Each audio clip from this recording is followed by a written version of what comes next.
Hello everyone, this is Fantastic Worlds, looking back to Lovecraft country and our next stop on the tour of the British Museum of the Occult, the Transylvanian exhibits. Now, of course, I'm dressed in the regalia of the traditional Romanian blood mage, with, of course, a little bowler hat to represent, of course, the Britishness of our situation, although the curator here, who may or may not be the last incarnation of the Doctor, depending on how you interpret certain events in the Day of the Doctor, is, of course, the other part that's representing the Britishness of this, especially the stuffy part. In any case, so let's dash down here to Transylvania. Now, we're going to first go over the vampires. If you're the last incarnation of the Doctor, you had some serious issues, but I suppose saving the world a million times over will do that for you. Any case, so let's deal with, of course, the vampires. Now, these are the primary obstacles and opposition that you have in the first part of the game, because these plus the werewolves, which we'll get to separately, but these, of course, are all creations of Lilith, and some of which are modified. Now, starting over the most basic version, the padded vampire. The vampires who enshroud themselves in padded clothing and masks are said to have gone quite insane. I would imagine so, especially with that outfit. A little too much yellow for my taste. My guess is these are the... Excuse me, hang on. I do apologize. It is spring as I'm recording this, and it is allergy season. But yes, these are essentially the low-level thugs that have been quickly vampirized into, shall we say, cannon fodder for the Vampire Crusade themselves. And it looks like they've been recruiting from the insane asylum, which is what they're implying here. That and they cover themselves up in clothing 100% in the attempt to protect themselves from sunlight. Of course, the first bullet through them when, that resistance goes out of nowhere. But my guess is that since it doesn't actually happen in the game, these are like the more traditional vampires that come from actual folklore as opposed to Hollywood, and just sunlight weakens them. It doesn't actually stop them. And speaking of obnoxious vampires, the Vampire General, Mara's own brood, are bred to be elite leaders and strategists in the vampiric war effort. Essentially, that's supposed to be the ones that were sired by Mara herself. And we can probably tell which era these guys were fond of by the outfits. That's the alt-right to the vampire world. Okay, but in any case, let's come over to this side when we're dealing with the next stage, the common vampire. They're heterophagous and must feed on blood to survive, which is essentially saying the same thing twice. Really? These are just ordinary vampires, ones without the padded clothing and the absolute derangement, and you'll find them actually mostly in research facilities, which is remarkable. Now, the episode I just recorded before this was the unfortunate bonus episode, although I'm not counting towards the bonus total, of the slaughterhouse, where a large number of these individuals were hanging around because they've been locked in there for 50 years and they really didn't want to die, so they turned into vampires to keep themselves alive, and they apparently had a large store of blood. Or, sometimes they guess they ranged out and got it. But yeah. Now, over here, of course, the vampire bats, which, frankly, have a really unfortunate haircut. In their Chytropherian form, vampires can travel great distances to feed. So it's not actually a natural form here. This is their transformation form that allows them to move. And we've seen it a couple of times when the greater vampires are defeated. They turn into one of these and run away to regenerate. Because, like us, they are effectively immortal. Now, heading over on this side, we'll be dealing with the Vampire Mages. Now, the Vampire Magos, the loyal descent, consider the study of magic and occult through the centuries. Essentially, they were mages before they became vampires, and once they became vampires, they, just kept up the blood magic, which is our primary form of attack. Of course, I also know blood magic. But now we're going to deal with the super vampires. Now, these are the ones that were created, as we found in the slaughterhouse and other previous information, between Mara was approached by the Soviet Red Hand Occult Research Program, which she killed the messenger, apparently, according to the lore. But she came over, and they decided to work together. Now, the Soviets wanted to have giant vampires they could unleash the West during the Cold War, but that would probably cause an escalation because the Illuminati are behind the American government with them rolling out their prototypes, and I don't think anybody really wanted that. So the Soviet committees decided to squash the program, thus the fact that these things were barely controllable in the first place. Mara, of course, was doing it for the long game. I mean, once these things are put on ice, when she wanted the army to serve her, it would, because as you recall, she said during a time she was torturing us, she installs genetic triggers inside of her creations, and even inside of humanity, to trigger when necessary. Yep. So this is the assassin model. The Red Hand created these agile kills through mutating amplifications of the Empire DNA. Now, this happens in the 1960s, by the way. This is before things like CRISPR or like DNA was certainly identified as the primary genetic material. So we're doing the secret world is far ahead in technology thing here, which is a standard trope for this. Oh yeah, these guys. The super soldier juggernaut, the occult Soviet program, the Red Hand. Yeah, it's just the same thing, but these guys like have fire running through their veins, and they have really big guns that shoot small bullets compared to us. I mean, frankly, when we get shot by these things, it's like, it doesn't even damage the clothing for us, which is remarkable, which is kind of funny because the clothing is literally made out of anima from us. That's how we change outfits. We're not actually changing clothing in this game. We're just changing the material that's around us. And the things, when we get the unlocks by purchasing or by accomplishments, all we've done is essentially learn a new replicator program. Anyways, last one. The Vampire Hulk. Reported these creatures feed on fellow vampires, causing their bodies to swell and change drastically. Yeah, that is actually from World of Darkness, in which the elders have to vampirize younger vampires because human blood just doesn't cut it anymore. But in this case, it's kind of a mutation effect, which makes you wonder, like, I suppose it's like if you really screw up in the Vampire Crusade, they just tell you that you're going to be food for this guy. Which, you know, would probably get you to not want to disobey orders. Of course, you... Oh, yes, hello. Now, Vampire the Magger Queen, Her Majesty of the Damned. She's kind of like a spoiled child. She leads a vampire nation, is said to report to the being known as Lilith. She does. What Lilith must think of her must be incredibly low, though, considering how little help that she gave her. Alright, so... Okay, what's this one?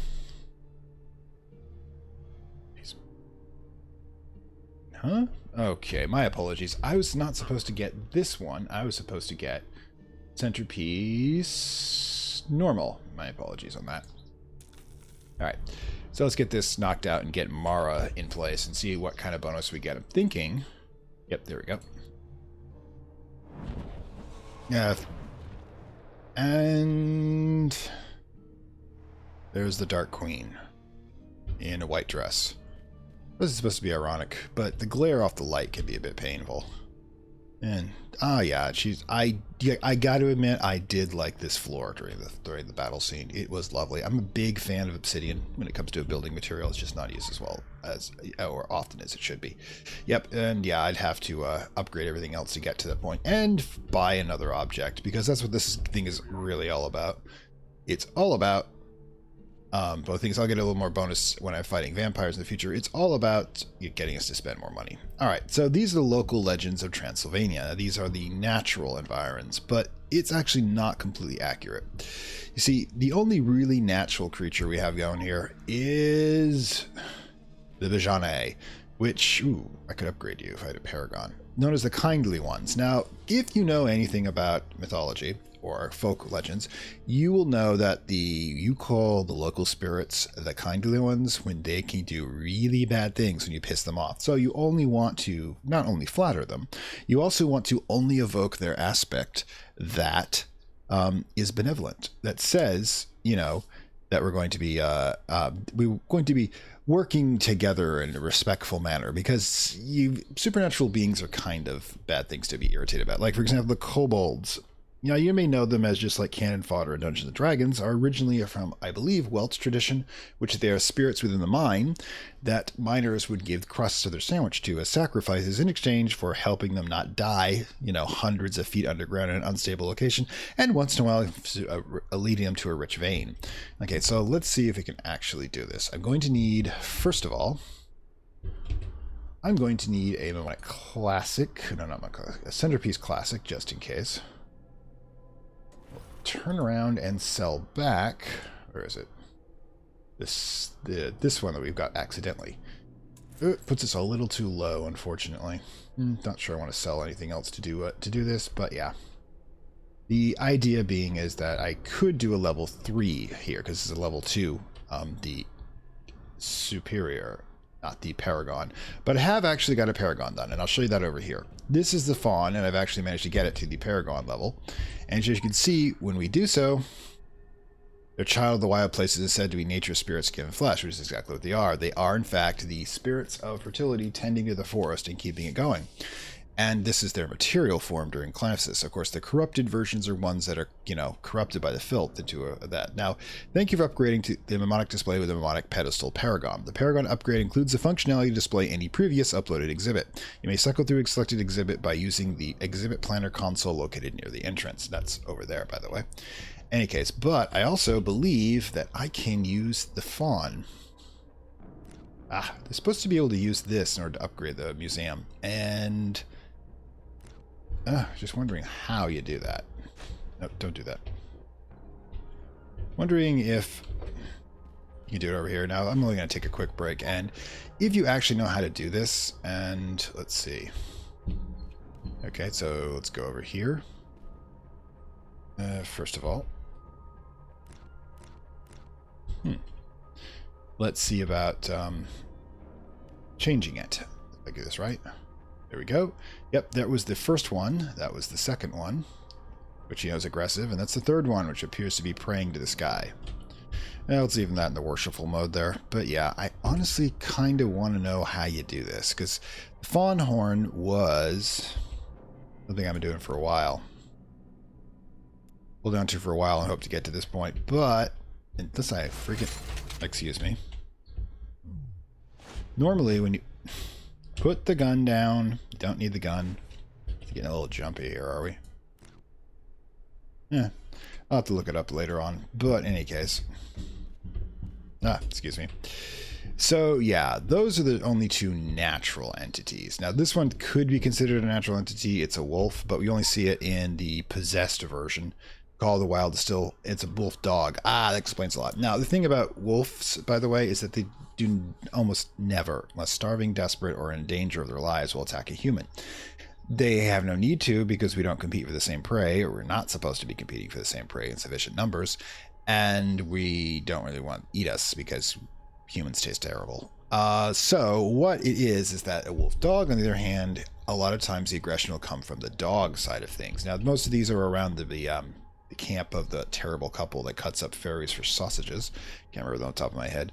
And of course, they're probably been taught to attack any supernatural creature that's a potential source for meat, as the idiot child will throw scraps to them. So it's, yeah, I'm guessing the same corruption is what allows them to be controlled by this guy over here, the werewolf. Now, this is the hybrids of humans and wolf demons. They stalk the wilderness in a terrible rage. Yep. This is one of Lilith's creations, but she abandoned them as being virtually uncontrollable, which is kind of funny considering what the super vampires are like. And in this case, what it is that these guys are continually at rage unless they get to a certain point where they can even it out a bit, as we did with our werewolf contact over in Transylvania, who's the blind ancient werewolf that is attempting to find a way to bring his Zen, as it were, to the other werewolves. Okay, now we're going to be dealing with the Deathless. Now, the Deathless are a bunch of corrupted human monks, corrupted by Lilith, who serve her as the first mother in exchange for living forever. Except, as we noted with the Egypt, what's his name, Amir, I noticed at the Egypt section, human mind is not equipped to handle immortality. We get too much information, store too much of it, too many experiences, and we die. But this is the White Priest. These Deathless died in a burning pyre. They telepathically preach to their lesser kin and all the plagued masses, which these are the ones who are the puppet controllers for the little zombie-like constructs that we see running around in their spaces. But the other one, the Red Mages... Yeah, the Red Priest. These lesser death died of exposure in the wilds and prey to dark profaned powers. Now, did you guys have to burn yourselves or let yourself die out in the forest to do so? All right, so my note said that they were natural creatures. These probably also specify. Yeah, the Zimu are Slavic ogre-like beings known for greed, gluttony, and stone-smashing strength. My guess is they fit the trolls of more Western mythology of just being really dumb, really hungry, easy to trick creatures of the earth. Now, this one, of course, we're very familiar with due to a couple of missions.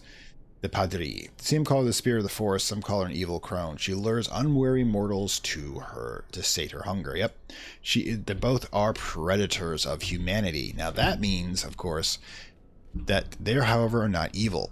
The ones we fight are corrupted by the filth for the most part, but they probably would they attack us as a child as a Gaia? I don't think so, because we are Fae ourselves as a bee, and when we encountered the uncorrupted Paterai, she did not attack us. She attacked a human because that's their prey, and she was also a green, which means that Gaia tells don't kill this person, because Gaia tells us to kill or not kill by colors, because that's the most efficient way of doing this. Anyways, so yeah, the forest god. There are strange reports of strange being drinking at a Transylvanian tavern. When he asks you God, he never says no. Now this is a kind of the ultimate version of the faun. This is the daddy of all fauns, as you would. And I already explained his relationship with the half-fae bartender, but yeah, he is the living personification of the forest, and as the forest becomes corrupted, he too becomes corrupted, and he's feeling it happen to him. Now, unfortunately, we're not going to be able to upgrade him because I don't believe, we've only got 2 superior exhibits. But it's the infected fawn horn here. That's what I need to upgrade you, my silliness. Oh, probably that's why it's got the blue indicator and not the red, but I mean the purple one. But yeah, we'll get to that some point. So yeah, now I will eventually upgrade all of these. Oh. Hang on. Let me deactivate this. Yep, there we go. All right. So I will eventually get, I will eventually get to upgrade these simply because I'm kind of OCD about the whole thing.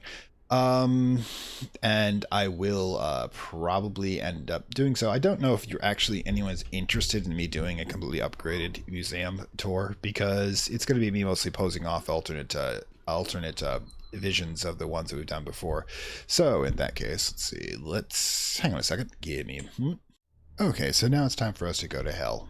Okay, so this is going to be the Hell Dimension beings that we're going to be adding on to the end of this one, because we've got to do this, and the filth will probably be added to the Tokyo exhibit. In any case, as you can see, these are the various creatures that live in the dimension we know as hell, which is not actually a place of punishment for mortality, but actually an alternate world, which was abandoned by the Gaian engines after they were using their technology in order to be able to devour anima itself. Now I say devour. The Third Age did use anima powered magic for anima power for their machines, but I believe they used the interest rather than the principle. Why these guys went hog wild, devoured the principle, and ended up turning the world into a hell, which Thomas Wicker, the heartless demonologist, is literally trying to save them from the consequences of their own actions. Now you could spin a whole thing about our world and all that, but you probably get the context. Anyways, so let's start with the one everybody talks about first, the succubi.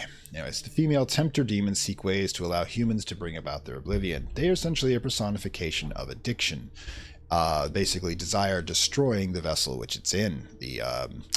Go over that a bit in the cultist simulator stuff when we talk about the Grail powers. But yeah, this one essentially uses their feminine wiles to lower defenses of their target and then destroy them. Or if they're more of a psychological bent, they help someone destroy themselves. Now, keep in mind, Thomas Wicker's primary assistant in the Hell Dimensions and in his crusade is a succubi, which makes you wonder, is she trying to free Hell, or is she just trying to destroy Thomas?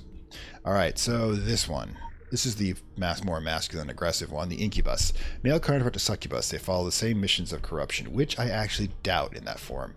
I'm sorry if I've got any ladies watching out there. Do you find this in any way appealing? Because to me, it just looks like it's a war version that's designed to smash and crush.